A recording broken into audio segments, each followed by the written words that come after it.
মা, জানি তো এখন পানি চাবি, এমন কোনো মহৎ কাজ করে হোস নাই যে তোরা আমার পানি এনে দিতে হইব।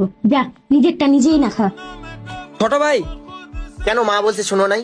তোমার পানি তুমি নিজে নিয়ে খাও। ভাইয়া, দেখ, আজকে আমার কাছ থেকে বাইক চাবি না। আজকে বাইকে তেল নাই।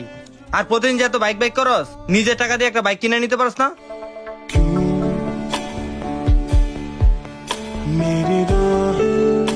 আমি তো তোমাদের বলতে চাইছিলাম আজকে আমার প্রথম স্যালারি হয়েছে। আরে বাবা, আগে কবি না, আমি টেবিলে ভাত বাড়তাছি, তাড়াতাড়ি আয়, খায় নে। আরে ভাই আগে বলবা না? তুমি বসো বসো, আমি ফ্রিজ থেকে তোমার জন্য ঠান্ডা পানি নিয়ে আসছি। আরে আগে কবি না? চল চল চল, আজকে ঘুরতে বেরোমু। আর আজকে কিন্তু বাইকের তেল তুই বেরো দিবি। মানুষ ঠিকই বলে, একটা ছেলেকে তার ঘরে তখনই সম্মান করা হয় যখন তার পকেটে টাকা রয়।